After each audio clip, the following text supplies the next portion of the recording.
Hello dear students, I am Mrs. Veena GS, Assistant Professor of Economics, working in Government First Grade College, Vijayanagar, Bengaluru. Today in this video, I will be explaining to you about a topic by name Karnataka, a foreign direct investment destination, which is a topic in the first chapter of Karnataka economy, which is the paper 8 of final BA students of Bangalore University. ನಮಸ್ಕಾರ ಮಕ್ಕಳೇ, ಇವತ್ತಿನ ಈ ವಿಡಿಯೋದಲ್ಲಿ ನಾನು final BA paper 8 ಆಗಿರುವಂತಹ ಕರ್ನಾಟಕ ಆರ್ಥಿಕತೆಯ ಮೊದಲನೇ ಚಾಪ್ಟರ್ನಲ್ಲಿ ಬರುವಂತಹ ಒಂದು ಕೊನೆಯ ಟಾಪಿಕ್ ಆಗಿರುವಂತಹ ಕರ್ನಾಟಕ ವಿದೇಶಿ ನೇರ ಹೂಡಿಕೆಯ ಗಮ್ಯಸ್ಥಾನ ಅನ್ನೋ ಒಂದು ವಿಷಯದ ಬಗ್ಗೆ ಇವತ್ತು ನಿಮಗೆ ನಾನಿಲ್ಲಿ ತಿಳಿಸ್ಕೊಡ್ತಾ ಇದ್ದೀನಿ. ಇಲ್ಲಿ ನಾವು ಈ ವಿಷಯವನ್ನು 2 ಭಾಗಗಳಾಗಿ ತಿಳ್ಕೊಳ್ಳೋಣ. ಮೊದಲನೇದು ವಿದೇಶಿ ನೇರ ಹೂಡಿಕೆ ಅಂದ್ರೇನು ಮತ್ತು ಅದರ ಅನುಕೂಲಗಳೇನು ಅನ್ನೋದನ್ನು ತಿಳ್ಕೊಳ್ಳೋಣ. ಎರಡನೇ ಭಾಗದಲ್ಲಿ ಕರ್ನಾಟಕದಲ್ಲಿ ಈ ವಿದೇಶಿ ನೇರ ಹೂಡಿಕೆಯ ಪಾತ್ರ ಅಥವಾ ಇದರ ಒಂದು ಕೊಡುಗೆ ಏನಿದೆ, ಯಾವ ಯಾವ ವಲಯಗಳಲ್ಲಿ ಈ ವಿದೇಶಿ ನೇರ ಹೂಡಿಕೆ ಕರ್ನಾಟಕದಲ್ಲಿ ಆಗಿದೆ ಅನ್ನೋದನ್ನು ನಾವು ತಿಳ್ಕೊಳ್ಳೋಣ. ಈಗ ವಿದೇಶಿ ನೇರ ಹೂಡಿಕೆ ಅಂದ್ರೇನು ಅನ್ನೋದನ್ನು ಮೊದಲಿಗೆ ತಿಳ್ಕೊಳ್ಳೋಣ. ನಮ್ಮ ದೇಶ 1991ರಲ್ಲಿ ಹೊಸ ಆರ್ಥಿಕ ನೀತಿಯನ್ನು ಜಾರಿಗೆ ತಂದು ಉದಾರೀಕರಣ ನೀತಿಯನ್ನು ಅನುಸರಿಸೋದಕ್ಕೆ ಪ್ರಾರಂಭಿಸಿದ ನಂತರ ಈ ವಿದೇಶ ನೇರ ಹೂಡಿಕೆಗೆ ನಮ್ಮ ದೇಶದಲ್ಲಿ ಬಹಳ ಪ್ರಮುಖವಾದ ಸ್ಥಾನ ದೊರೆತಿದೆ. ವಿದೇಶಿ ನೇರ ಹೂಡಿಕೆ ಅಂದರೆ ಒಂದು ದೇಶದ ಸಂಸ್ಥೆ ಅಥವಾ ವ್ಯಕ್ತಿ ಇನ್ನೊಂದು ದೇಶದಲ್ಲಿರುವ ವ್ಯಾಪಾರ ಕಂಪನಿಗಳಲ್ಲಿ ಮಾಡುವಂತಹ ಹೂಡಿಕೆ ಅಂತ ಅರ್ಥ ಬರುತ್ತೆ. ಅಂದರೆ ಯಾವುದೋ ಬೇರೆ ದೇಶದ ಒಬ್ಬ ವ್ಯಕ್ತಿ ಅಥವಾ ಬೇರೆ ದೇಶದ ಒಂದು ಸಂಸ್ಥೆ ಅಥವಾ ಒಂದು ಉದ್ಯಮ ನಮ್ಮ ದೇಶಕ್ಕೆ ಭಾರತಕ್ಕೆ ಬಂದು ಇಲ್ಲಿ ಒಂದು ಉದ್ಯಮವನ್ನು ಸ್ಥಾಪನೆ ಮಾಡಿ ಅಥವಾ ಇಲ್ಲಿ ಒಂದು ಈಗಾಗಲೇ ಇರುವ ಉದ್ಯಮದಲ್ಲಿ ತಾನೂ ಕೂಡ ಪಾಲುದಾರನಾಗಿ ಅದರಲ್ಲಿ ಹೂಡಿಕೆಯನ್ನು ಮಾಡಿದರೆ ಅದನ್ನು ನಾವು ವಿದೇಶಿ ನೇರ ಹೂಡಿಕೆ ಅಂತ ಕರಿತೀವಿ. ಯಾವ ದೇಶದಲ್ಲಿ ಆ ವಿದೇಶಿಗ ಬಂದು ಹೂಡಿಕೆಯನ್ನು ಮಾಡ್ತಾನೋ ಆ ದೇಶವನ್ನು ನಾವು ಆತಿಥೇಯ ದೇಶ ಅಂತ ಕರಿತೀವಿ. ವಿದೇಶಿ ಹೂಡಿಕೆದಾರರು ಆತಿಥೇಯ ದೇಶಗಳಲ್ಲಿ ಹೂಡಿಕೆಯನ್ನು ಮಾಡುವಾಗ ಅವರು ತಮ್ಮ ಜೊತೆ ಹೂಡಿಕೆಯನ್ನಷ್ಟೇ ಅಲ್ಲದೆ ಬಂಡವಾಳವನ್ನು ತೆಗೆದುಕೊಂಡ್ಬರ್ತಾರೆ. ಅಂದರೆ ಬಂಡವಾಳ ಅಂದರೆ ತಂತ್ರಜ್ಞಾನ ಆಗಿರ್ಬೋದು, ಯಂತ್ರಗಳಾಗಿರ್ಬೋದು, ಸಲಕರಣೆಗಳಾಗಿರ್ಬೋದು, ಇವೆಲ್ಲವೂ ಅವರದ್ದಾಗಿರುತ್ತೆ. ಸೊ 4 ಉತ್ಪಾದನಾಂಗಗಳಲ್ಲಿ ಬಂಡವಾಳ ಮತ್ತು ಸಂಘಟನೆ ಅವರದ್ದಾಗಿರುತ್ತೆ. ಭೂಮಿ ಅಂದರೆ ನೈಸರ್ಗಿಕ ಸಂಪನ್ಮೂಲ ಮತ್ತು ಶ್ರಮ, ಇದನ್ನು ಆತಿಥೇಯ ದೇಶದ್ದನ್ನೇ ಅವರು ಬಳಸ್ಕೊಳ್ತಾರೆ. ಆದ್ದರಿಂದ ಈ ವಿದೇಶಿ ಹೂಡಿಕೆದಾರರಿಗೆ ಸ್ವತ್ತುಗಳ ಮೇಲೆ ಮಾಲೀಕತ್ವ ಇರೋದಿಲ್ಲ. ಆದರೆ ಆತಿಥೇಯ ದೇಶದಲ್ಲಿ ಗಳಿಸಿರುವ ಆದಾಯದ ಮೇಲೆ ಮತ್ತು ಅಲ್ಲಿನ ಉತ್ಪಾದನಾ ಚಟುವಟಿಕೆಗಳ ಮೇಲೆ ಅವರಿಗೆ ಸಂಪೂರ್ಣವಾದ ಒಂದು ನಿಯಂತ್ರಣ ಇರುತ್ತೆ. ಸೊ ಇದನ್ನು ನಾವು ವಿದೇಶಿ ನೇರ ಹೂಡಿಕೆ ಅಂತ ಕರಿತೀವಿ. ಕೆಲವೊಮ್ಮೆ ವಿದೇಶಿಗರು ನಮ್ಮ ದೇಶದ ಕಂಪನಿಯ ಷೇರುಗಳನ್ನು ಕೊಂಡುಕೊಳ್ಳೋದಕ್ಕೂ ವಿದೇಶಿ ನೇರ ಹೂಡಿಕೆ ಅಂತ ಕೆಲವರು ತಿಳ್ಕೊತಾರೆ. ಆದರೆ ಬೇರೆ ದೇಶದ ಜನರು ನಮ್ಮ ದೇಶದ ಕಂಪನಿಗಳ ಷೇರುಗಳನ್ನು ಮೇಲೆ ಹಣ ಹೂಡೋದನ್ನು ನಾವು ವಿದೇಶಿ ನೇರ ಹೂಡಿಕೆ ಅಂತ ಕರೆಯೋಲ್ಲ. ಅದಕ್ಕೆ ಬೇರೆಯೇ ಒಂದು ಅರ್ಥ ಇದೆ. ಅದಕ್ಕೆ ಫಾರಿನ್ ಪೋರ್ಟ್ಫೋಲಿಯೋ ಇನ್ವೆಸ್ಟ್ಮೆಂಟ್ ಅಂತ ಕರೀತಾರೆ. ಹಾಗಾಗಿ FDI ಮತ್ತು FPI ಫಾರಿನ್ ಪೋರ್ಟ್ಫೋಲಿಯೋ ಇನ್ವೆಸ್ಟ್ಮೆಂಟ್ 2 ಬೇರೆ ಪರಿಕಲ್ಪನೆಗಳು ಆಗಿವೆ. Students, let us first understand the meaning of foreign direct investment. Foreign direct investment was given a great encouragement and boost after the new economic policy and liberalization was announced in India in 1991. From then onwards, there has been a lot of foreign direct investment inflow to the Indian economy. So, what do we mean by this foreign direct investment? It is an investment made by a firm or an enterprise or an individual of one country in the business companies located in another country. Here, an individual or a firm or a business unit of a foreign country will come to another country and invest their money and set up a business, or they become partners in the existing business in another country. The country in which the investment is made is called as the host country. When the foreign direct investment is brought to the host country, along with the investment comes the capital, the technology, technical know-how, and the organization. That is, among the four factors of production, land, labor, capital, and organization, along with FDI comes the capital and organization to the host country. Whereas the land and labor is used from the host country.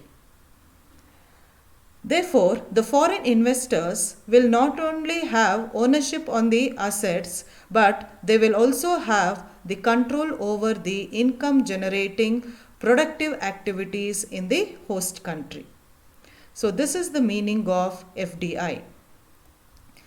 ಈಗ ನಾವು ಈ FDIನ ಅನುಕೂಲಗಳ ಬಗ್ಗೆ ತಿಳ್ಕೊಳ್ಳೋಣ. ಈ ವಿದೇಶಿ ನೇರ ಹೂಡಿಕೆಯಿಂದ ಸಾಕಷ್ಟು ಪ್ರಯೋಜನಗಳನ್ನು ಮತ್ತು ಅನುಕೂಲಗಳನ್ನು ಅತಿಥೇಯ ದೇಶ ಪಡ್ಕೊಳ್ಳೋದಕ್ಕೆ ಸಾಧ್ಯ ಇದೆ. ಹಾಗಾಗಿಯೇ ಈ ಒಂದು ವಿದೇಶಿ ನೇರ ಹೂಡಿಕೆಗೆ ನಮ್ಮಂತಹ ಅಭಿವೃದ್ಧಿಶೀಲ ದೇಶಗಳಲ್ಲಿ ಬಹಳಷ್ಟು ಮಹತ್ವವಿದೆ ಮತ್ತು ಪ್ರಮುಖವಾದ ಪಾತ್ರವನ್ನು ವಹಿಸುತ್ತೆ. ಹಾಗಾಗಿಯೇ ನಮ್ಮ ಭಾರತ ಸರ್ಕಾರ ಕೂಡ ಎಲ್ಲ ಕ್ಷೇತ್ರದಲ್ಲೂ, ಆರ್ಥಿಕ ಕ್ಷೇತ್ರದ ಎಲ್ಲ ವಲಯಗಳಲ್ಲೂ ಕೂಡ ಈ ವಿದೇಶಿ ನೇರ ಬಂಡವಾಳವನ್ನು ಪ್ರೋತ್ಸಾಹಿಸುವಂತಹ, ಇದನ್ನು ಉತ್ತೇಜಿಸುವಂತಹ ಮತ್ತು ಇದನ್ನು ಹೆಚ್ಚಿಸುವಂತಹ ಕ್ರಮಗಳನ್ನು ಸತತವಾಗಿ ಕೈಗೊಳ್ತಾ ಬಂದಿದೆ. ಸೊ ಈಗ ನಾವು ಇದರಿಂದ ಆಗುವಂತಹ ಅನುಕೂಲ, ಅತಿಥೇಯ ರಾಷ್ಟ್ರಗಳಿಗೆ ಇದರಿಂದ ಆಗುವಂತಹ ಅನುಕೂಲಗಳೇನು ಅನ್ನೋದನ್ನು ತಿಳ್ಕೊಳ್ಳೋಣ. So now let us understand the advantages of FDI. FDI plays a very important role and occupies a very significant position, especially in a fast developing country like India. Hence, the government of India has been encouraging and taking up all measures to promote and increase foreign direct investment in all sectors of the economy since 1991. Definitely, FDI has a lot of advantages and benefits to the host country. Now let us understand what are these advantages. ಮೊದಲನೇ ಅನುಕೂಲ ಅಂದರೆ ದಕ್ಷ ನಿಯಂತ್ರಣ ಮತ್ತು ನಿರ್ವಹಣೆ. ಈ ವಿದೇಶಿ ಹೂಡಿಕೆದಾರರ ಬಳಿ ನಿಯಂತ್ರಣ ಮತ್ತು ನಿರ್ವಹಣೆ ಉದ್ಯಮದ್ದು ಅವರ ಕೈಯಲ್ಲೇ ಇರುತ್ತೆ. ಅವರಿಗೆ ಸಾಕಷ್ಟು ಆಡಳಿತದ ಅನುಭವ, ನಿರ್ವಹಣೆಯ ಅನುಭವ ಮತ್ತು ಕೌಶಲ್ಯ ಇರೋದ್ರಿಂದ ಅವರು ಉದ್ಯಮಗಳನ್ನು ಅತಿಥೇಯ ದೇಶಗಳಲ್ಲೂ ಕೂಡ ಬಹಳ ದಕ್ಷ ರೀತಿಯಲ್ಲಿ ನಿಯಂತ್ರಣವನ್ನು ಮಾಡ್ತಾ ನಿರ್ವಹಣೆಯನ್ನು ಮಾಡೋದಕ್ಕೆ ಸಾಧ್ಯ ಆಗುತ್ತೆ. ಇದರಿಂದ ಆ ಉದ್ಯಮಗಳು ಅಭಿವೃದ್ಧಿಯನ್ನು ಹೊಂದಿ ಹೆಚ್ಚು ಹೆಚ್ಚು ಉತ್ಪಾದನೆಯನ್ನು ಮಾಡೋದಕ್ಕೆ ಸಾಧ್ಯ ಆಗುತ್ತೆ. The first advantage of FDI is efficient control and management. Since the foreign investors will be very much experienced in administration and management, and since they will be very skilled in management activities, the firms or the enterprises established in the host country will be very efficiently controlled and managed. This will lead to the development of the firm, and the production also will increase. ಎರಡನೇ ಅನುಕೂಲ ಅಂದರೆ ಮುಂದುವರೆದ ತಂತ್ರಜ್ಞಾನದ ಲಭ್ಯತೆ. ವಿದೇಶಿ ನೇರ ಹೂಡಿಕೆ ಅತಿಥೇಯ ರಾಷ್ಟ್ರಗಳಿಗೆ ಬರುವಾಗ ಬರೀ ಅವರು ಹಣವನ್ನು ಮಾತ್ರ ತೆಗೆದುಕೊಂಡು ಬರೋದಲ್ಲದೆ ಆ ಉದ್ಯಮಕ್ಕೆ ಸೂಕ್ತವಾಗಿ ಬೇಕಾಗಿರುವಂತಹ ಬಂಡವಾಳ ಸರಕುಗಳನ್ನು ಮತ್ತು ತಂತ್ರಜ್ಞಾನವನ್ನು ನಿರ್ವಹಣಾತ್ಮಕ ಮತ್ತು ಆಡಳಿತಾತ್ಮಕ ಪರಿಣತಿಯನ್ನು ಕೂಡ ಅವರು ಹೂಡಿಕೆಯ ಜೊತೆಗೆ ತೆಗೆದುಕೊಂಡು ಬರ್ತಾರೆ. ಹೀಗಾಗಿ ಆತಿಥೇಯ ರಾಷ್ಟ್ರಗಳಲ್ಲಿ ಸ್ಥಾಪನೆ ಆಗುವಂತಹ ಉದ್ಯಮಗಳು ಈ ವಿದೇಶಿ ನೇರ ಹೂಡಿಕೆಯಿಂದಾಗಿ ಅತ್ಯಾಧುನಿಕವಾದ ತಂತ್ರಜ್ಞಾನವನ್ನು ಬಳಸಿಕೊಂಡು ಉತ್ಪಾದನೆಯನ್ನು ತುಂಬ ಶೀಘ್ರಗತಿಯಲ್ಲಿ ಪರಿಣಾಮಕಾರಿ ದಕ್ಷ ರೀತಿಯಲ್ಲಿ ಮಾಡೋದಕ್ಕೆ ಸಾಧ್ಯ ಆಗುತ್ತೆ. The second advantage is availability of advanced know-how. When there is a flow of FDI to the host country, they not only bring the investment, but they bring all the suitable capital goods required for the firm in the host country, and also they also bring in technology, the managerial and administrative expertise and skills. So hence the firms which are set up with the help of FDI in the host country will be able to use the latest and the advanced technology in production, and thereby increase their production in a small span of period very efficiently. ಮೂರನೇ ಅನುಕೂಲ ಅಂದರೆ ಬಂಡವಾಳದ ನಿರಂತರ ಪ್ರವಹನ. ವಿದೇಶಿ ನೇರ ಹೂಡಿಕೆಯಲ್ಲಿ ವಿದೇಶಿ ಹೂಡಿಕೆದಾರರಿಗೆ ಬಂಡವಾಳದ ಯಾವುದೇ ಕೊರತೆ ಇರೋದಿಲ್ಲ. ಅವರು ಉದ್ಯಮದ ನಿಯಂತ್ರಣ, ನಿರ್ವಹಣೆ, ಲಾಭ ಗಳಿಕೆಯ ಬಗ್ಗೆ ಸಾಕಷ್ಟು ಬದ್ಧತೆಯನ್ನು ಹೊಂದಿದ್ದು ಆ ನಿಟ್ಟಿನಲ್ಲಿ ಬಹಳಷ್ಟು ಶ್ರಮವನ್ನು ವಹಿಸೋದ್ರಿಂದ ನಿರಂತರವಾಗಿ ಬಂಡವಾಳ ಆತಿಥೇಯ ದೇಶಗಳಿಗೆ ಹರಿದು ಬರುವಂತಹ ಸಾಧ್ಯತೆಗಳೇ ಹೆಚ್ಚಾಗಿರುತ್ತೆ. ಹೀಗಾಗಿ ಈ ಬಂಡವಾಳದ ನಿರಂತರ ಪ್ರವಹನದಿಂದಾಗಿ ಆತಿಥೇಯ ದೇಶದಲ್ಲಿ ಹೊಸ ಉದ್ಯಮಗಳ ಸ್ಥಾಪನೆ, ಹಳೆಯ ಉದ್ಯಮಗಳ ಆಧುನೀಕರಣ ಮತ್ತು ಉದ್ಯಮಗಳ ವಿಸ್ತರಣೆ ಇವೆಲ್ಲವೂ ಕೂಡ ನಡೆಯೋದಕ್ಕೆ ಸಾಧ್ಯ ಆಗುತ್ತೆ. The next advantage of FDI is the continuous flow of capital. Usually, the foreign investors will be very sound and strong with respect to capital. They will never face the scarcity of capital as in developing countries. So, and not only that, the foreign investors will be very committed towards the control, management, profit earning and efficiency of the firm. Hence, they would desire to invest in the industries or the firms in the host countries continuously. This leads to a continuous flow of capital, and because of this there would be a establishment of new firms or new enterprises, modernization of old firms and expansion of firms in the host countries. ಮುಂದಿನ ಅನುಕೂಲ ಅಂದರೆ ದೇಶೀಯ ಉದ್ಯಮದ ಬೆಳವಣಿಗೆ. ವಿದೇಶಿ ಹೂಡಿಕೆದಾರರು ಸ್ಥಾಪಿಸಿರುವ ಉದ್ಯಮಕ್ಕೆ ಕೆಲವೊಂದು ಸಣ್ಣ ಪುಟ್ಟ ಸಲಕರಣೆಗಳ ಅಥವಾ ಕಚ್ಚಾ ವಸ್ತುಗಳ ಅಥವಾ ಬಿಡಿ ಭಾಗಗಳ ಅವಶ್ಯಕತೆ ಇರುತ್ತದೆ. ಸೊ ಇಂತಹ ಸಮಯದಲ್ಲಿ ಇಂತಹ ಸಣ್ಣ ಪುಟ್ಟ ಬಿಡಿ ಭಾಗಗಳನ್ನು ಅಥವಾ ಸಣ್ಣ ಪುಟ್ಟ ಅವರ ಕೈಗಾರಿಕೆಗೆ ಕಚ್ಚಾ ವಸ್ತುವಾಗಿ ಬೇಕಾಗಿರುವಂತಹ ಸರಕು ಸಾಮಗ್ರಿಗಳನ್ನು ಅವರು ಆ ಆತಿಥೇಯ ದೇಶದಲ್ಲಿ ಇರುವಂತಹ ದೇಶೀಯ ಸಣ್ಣ ಉದ್ಯಮಗಳಿಂದ ಪಡೆದುಕೊಳ್ಳುವಂತಹ ಒಲವನ್ನು ತೋರಿಸ್ತಾರೆ. ಇದರಿಂದ ಏನಾಗುತ್ತೆ, ದೇಶೀಯವಾಗಿ ಸ್ಥಾಪನೆ ಆಗಿರುವಂತಹ ಸಣ್ಣ ಉದ್ಯಮಗಳ ಬೆಳವಣಿಗೆ ಕೂಡ ಉಂಟಾಗೋದಕ್ಕೆ ಸಾಧ್ಯ ಆಗುತ್ತೆ. ಈ ದೇಶೀಯ ಉದ್ಯಮಗಳು ಈ ವಿದೇಶಿ ಹೂಡಿಕೆಯಿಂದ ಸ್ಥಾಪಿತಗೊಂಡಿರುವಂತಹ ಉದ್ಯಮಗಳಿಗೆ ಪೂರಕ ಉದ್ಯಮಗಳಾಗಿ ಕೆಲಸವನ್ನು ಮಾಡೋದ್ರಿಂದ, ಅವರಿಗೆ ಬೇಕಾಗಿರುವ ವಸ್ತುಗಳನ್ನು ಪೂರೈಕೆ ಮಾಡೋದ್ರಿಂದ ದೇಶೀಯ ಉದ್ಯಮಗಳ ಬೆಳವಣಿಗೆಯೂ ಸಾಧ್ಯ ಆಗುತ್ತೆ. The next advantage is growth of indigenous enterprises. The industries or firms which are set up with foreign direct investment, whenever they require spare parts or small implements or small products or goods which acts as a raw material to their enterprises, they would like to purchase the same from the indigenous small enterprises in the host country. So because of this, there are all chances for indigenous enterprises to develop. These indigenous small enterprises act as the feeder enterprises to the firms which are set up with foreign direct investment. ಮುಂದಿನ ಅನುಕೂಲ ಎಂದರೆ ಉಳಿತಾಯ ಮತ್ತು ವಿದೇಶಿ ವಿನಿಮಯ ಅಂತರವನ್ನು ತುಂಬುವಿಕೆ. The host countries usually are developing in nature and they face a problem of savings gap and foreign exchange gap. The FDI helps to fill in the savings gap and foreign exchange gap.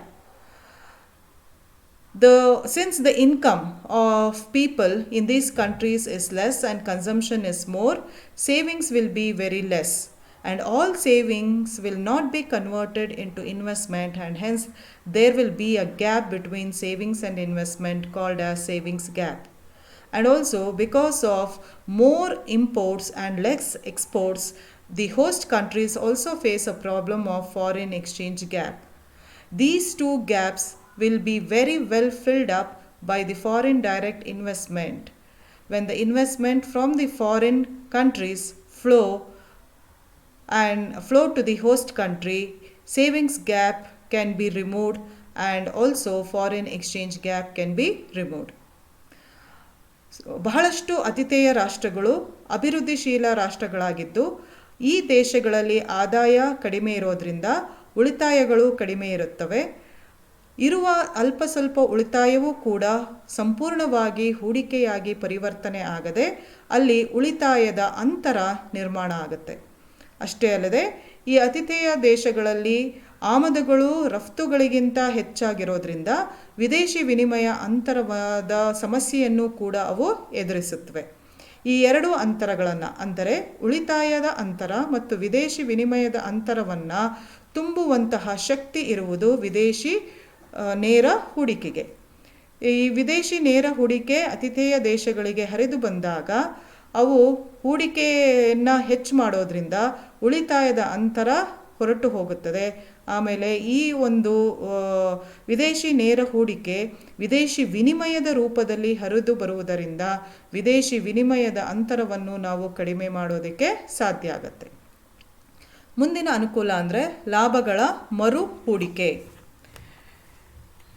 ವಿದೇಶಿ ಹೂಡಿಕೆದಾರರು ಗಳಿಸಿರುವಂತಹ ಲಾಭಗಳಲ್ಲಿ ಸ್ವಲ್ಪ ಭಾಗವನ್ನಾದರೂ ಅವುಗಳು ಅತಿಥೇಯ ದೇಶಗಳಲ್ಲಿ ಮರು ಹೂಡಿಕೆ ಮಾಡ್ತಾರೆ. ಇದರಿಂದ ಏನಾಗುತ್ತೆ, ಅತಿಥೇಯ ದೇಶಗಳಲ್ಲಿ ಹೂಡಿಕೆಯ ದರ ಹೆಚ್ಚಾಗಿ ಉದ್ಯಮಗಳ ಆಧುನೀಕರಣ ಮತ್ತು ವಿಸ್ತರಣೆಗೆ ಅನುಕೂಲ ಆಗುತ್ತೆ. The next advantage of FDI is reinvestment of profits. Many of the firms which are set up with FDI usually reinvest a part of their profit in host countries. This leads to modernization of old firms and expansion of the already existing firms. ಮುಂದಿನ ಅನುಕೂಲ ಅಂದರೆ ಉದ್ಯೋಗ ಸೃಷ್ಟಿ. ನಾನು ಪ್ರಾರಂಭದಲ್ಲೇ ಹೇಳಿದ ಹಾಗೆ ಈ ವಿದೇಶಿ ನೇರ ಹೂಡಿಕೆ ಬರುವಾಗ ಬಂಡವಾಳ ಮತ್ತು ಸಂಘಟನೆಯನ್ನು ಮಾತ್ರ ತೆಗೆದುಕೊಂಡು ಬರುತ್ತೆ, ಆದರೆ ಶ್ರಮವನ್ನು ಅತಿಥೇಯ ದೇಶದ್ದನ್ನೇ ಬಳಸಿಕೊಳ್ಳುತ್ತೆ. ಹೀಗಾಗಿ ಈ ವಿದೇಶಿ ನೇರ ಹೂಡಿಕೆಯಿಂದ ಸ್ಥಾಪನೆ ಆಗಿರುವಂತಹ ಉದ್ಯಮಗಳಲ್ಲಿ ಸಂಸ್ಥೆಗಳಲ್ಲಿ ಸಾಕಷ್ಟು ಉದ್ಯೋಗ ಅವಕಾಶಗಳು ಸೃಷ್ಟಿಯಾಗುತ್ತೆ. ನಿರುದ್ಯೋಗದ ಸಮಸ್ಯೆಯನ್ನು ಎದುರಿಸ್ತಾ ನಮ್ಮಂತಹ ಅಭಿವೃದ್ಧಿಶೀಲ ದೇಶಗಳಿಗೆ ಈ ಒಂದು ವಿದೇಶಿ ನೇರ ಹೂಡಿಕೆ ಒಂದು ವರದಾನ ಅಂತಲೇ ಹೇಳ್ಬೋದು. The next advantage of FDI is creation of employment. When FDI is flown to host countries, it brings along with it only capital and organization. But the natural resources and labor is made use from the host country. And the enterprises and the firms which are set up with the help of FDI create employment at a very large scale. So especially for a developing country like ours, where there is unemployment problem, this creation of employment by FDI is a boon to our country. ಮುಂದಿನ ಅನುಕೂಲ ಅಂದರೆ ಮಾರುಕಟ್ಟೆ ವಿಸ್ತರಣೆ. ಮಾರುಕಟ್ಟೆಯ ವಿಸ್ತರಣೆ ಅಭಿವೃದ್ಧಿಯ ಒಂದು ಸಂಕೇತವಾಗಿದೆ. ಮಾರುಕಟ್ಟೆಯಲ್ಲಿನ ಕೊಂಡುಕೊಳ್ಳುವವರು, ಮಾರಾಟಗಾರರು ಮತ್ತು ಮಾರಾಟಗೊಳ್ಳುವಂತಹ ವಸ್ತುಗಳ ಸಂಖ್ಯೆ ಹೆಚ್ಚಾದಾಗ ಮಾರುಕಟ್ಟೆ ವಿಸ್ತರಣೆಗೊಳ್ಳುತ್ತದೆ ಅಂತ ನಾವು ಹೇಳ್ತೀವಿ. ಈ ವಿದೇಶಿ ನೇರ ಹೂಡಿಕೆಯಿಂದ ಮಾರಾಟಗಾರರ ಸಂಖ್ಯೆ ಹೆಚ್ಚಾಗುತ್ತೆ. ಮಾರುಕಟ್ಟೆಯಲ್ಲಿ ಮಾರಾಟವಾಗಬಲ್ಲಂತಹ ಸರಕುಗಳ ಸಂಖ್ಯೆ ಮತ್ತು ವೈವಿಧ್ಯತೆ ಹೆಚ್ಚಾಗುತ್ತೆ. ಅಷ್ಟೇ ಅಲ್ಲದೆ ಈ ವಿದೇಶಿ ನೇರ ಹೂಡಿಕೆಯಿಂದ ಉದ್ಯೋಗ ಸೃಷ್ಟಿ ಹೆಚ್ಚಿನ ಪ್ರಮಾಣದಲ್ಲಿ ಆಗೋದ್ರಿಂದ ಜನರ ಆದಾಯ ಹೆಚ್ಚಾಗಿ, ಕೊಂಡುಕೊಳ್ಳುವ ಶಕ್ತಿ ಹೆಚ್ಚಾಗಿ, ಕೊಂಡುಕೊಳ್ಳುವವರ ಸಂಖ್ಯೆಯೂ ಹೆಚ್ಚಾಗಿ ಮಾರುಕಟ್ಟೆ ವಿಸ್ತರಣೆಗೊಳ್ಳುತ್ತೆ. Another advantage of FDI is expansion of market. Expansion of market is considered to be an important sign of economic development.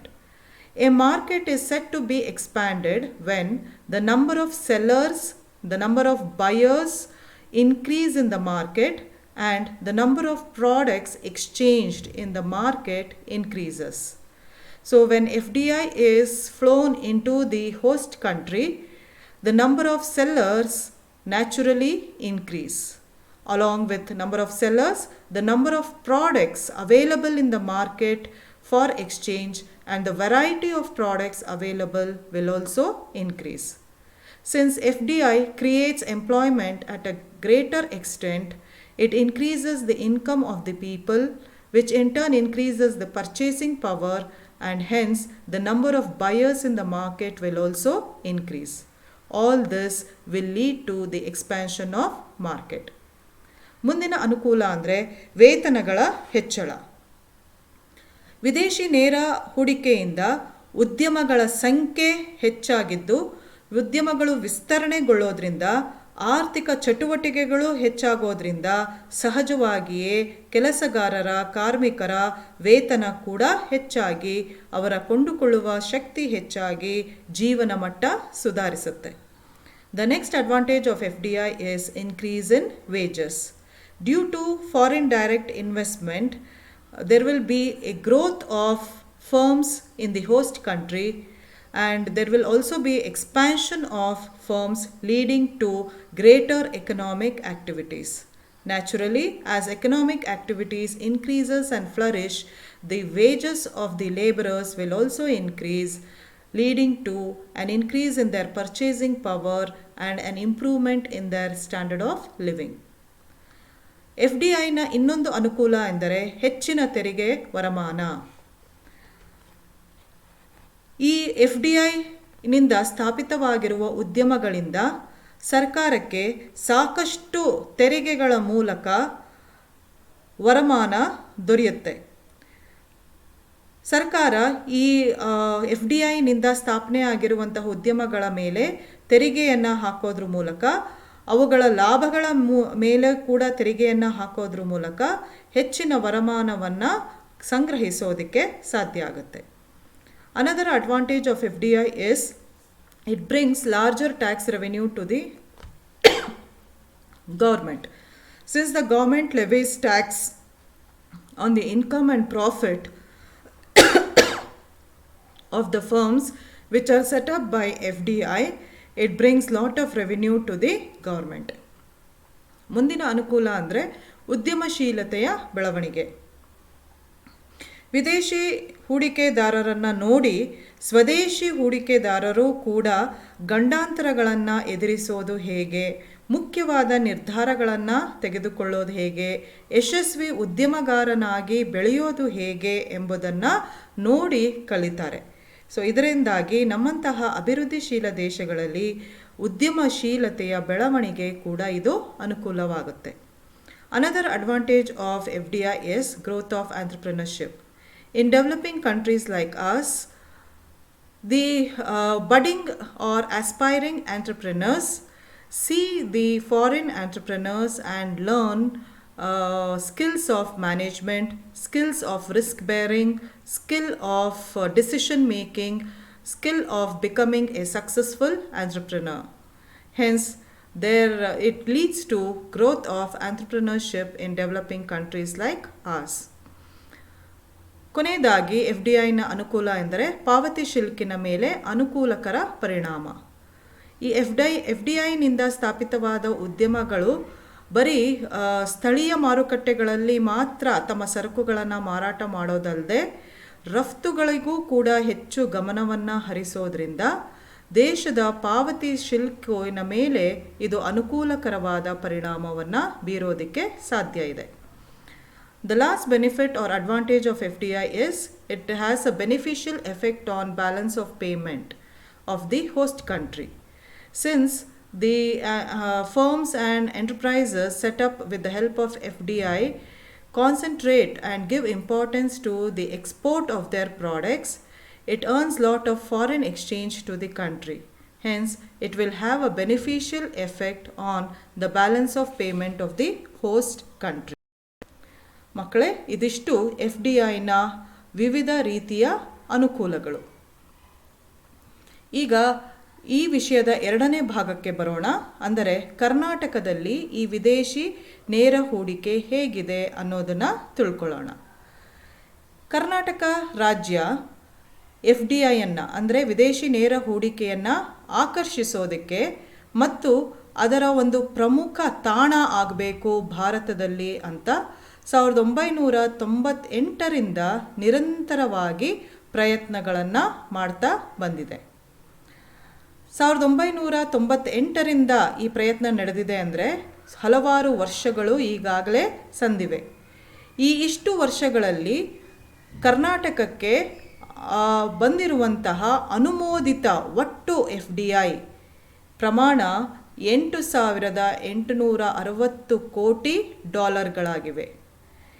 ಒಟ್ಟು ಎಫ್ ಡಿ ಐ ಒಳಹರಿವು ಅಥವಾ ಪ್ರವಹನವನ್ನು ನಾವು ನೋಡಿದ್ರೆ ಈ ಒಳಹರಿವು ಅಥವಾ ಪ್ರವಹನಕ್ಕೆ ಸಂಬಂಧಿಸಿದಂತೆ ಕರ್ನಾಟಕ ರಾಜ್ಯ ದೇಶದಲ್ಲಿ 3ನೇ ಸ್ಥಾನದಲ್ಲಿದೆ ಮತ್ತು ಅನುಮೋದಿತ ಎಫ್ ಡಿ ಐಗೆ ಸಂಬಂಧಿಸಿದಂತೆ 6ನೇ ಸ್ಥಾನದಲ್ಲಿದೆ.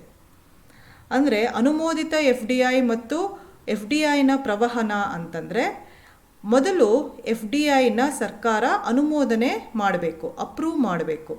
ಅಪ್ರೂವ್ ಆದಮೇಲೆ ವಿದೇಶಿ ಹೂಡಿಕೆದಾರರು ನಿಜವಾದ ಅರ್ಥದಲ್ಲಿ ತಮ್ಮ ಹೂಡಿಕೆಯನ್ನು ಇಲ್ಲಿನ ಕರ್ನಾಟಕ ರಾಜ್ಯದಲ್ಲಿನ ಸಂಸ್ಥೆಗಳಲ್ಲಿ ಅಥವಾ ಉದ್ಯಮಗಳಲ್ಲಿ ವ್ಯವಹಾರಗಳಲ್ಲಿ ಮಾಡ್ತಾರೆ. ಅವರು ನಿಜವಾಗಿಯೂ ಮಾಡಿದಾಗ ಎಷ್ಟು ಹಣದ ಪ್ರಮಾಣ ಹರಿದು ಬರುತ್ತೆ ಅದಕ್ಕೆ ನಾವು ಎಫ್ ಡಿ ಐನ ಪ್ರವಹನ ಅಂತ ಕರಿತೀವಿ. ಸೊ ಈ ಪ್ರವಹನವನ್ನು ನೋಡಿದಾಗ ಕರ್ನಾಟಕ ದೇಶ 3ನೇ ಸ್ಥಾನದಲ್ಲಿದ್ದರೆ ಅನುಮೋದಿತ ಎಫ್ ಡಿ ಐಗೆ ಸಂಬಂಧಿಸಿದಂತೆ 6ನೇ ಸ್ಥಾನದಲ್ಲಿದೆ. ಒಟ್ಟು ಭಾರತದಲ್ಲಿ ಎಷ್ಟು ಎಫ್ ಡಿ ಐ ಪ್ರವಹನ ಇದೆ ಅದರಲ್ಲಿ ಕರ್ನಾಟಕದ ಪಾಲು 7% ಭಾರತದಲ್ಲಿ ಅನುಮೋದನೆಗೊಂಡಿರುವ ಎಫ್ ಡಿ ಐನಲ್ಲಿ ಕರ್ನಾಟಕ ರಾಜ್ಯದ ಪಾಲು 7.34%ನಷ್ಟಿದೆ. ಅನೇಕ ಕ್ರಮಗಳನ್ನು ಕರ್ನಾಟಕ ರಾಜ್ಯ ಸರ್ಕಾರ ಆಗಿಂದಾಗೆ ತೆಗೆದುಕೊಳ್ತಾನೇ ಇದೆ ಎಫ್ ಡಿ ಐಯನ್ನು ಹೆಚ್ಚು ಹೆಚ್ಚು ಆಕರ್ಷಿಸಿ ಅದರಿಂದ ಅನುಕೂಲತೆಗಳನ್ನು ಪಡೆಯೋದಕ್ಕೆ.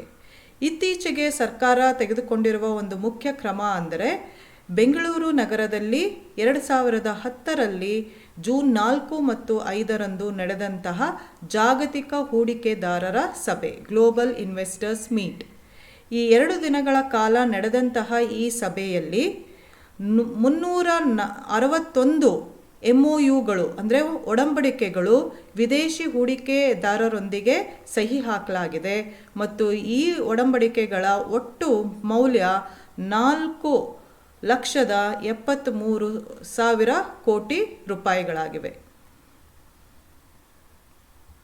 Now let us understand about the FDI in Karnataka. Karnataka has been continuously trying to attract FDI and become an important destination of FDI in India since 1998.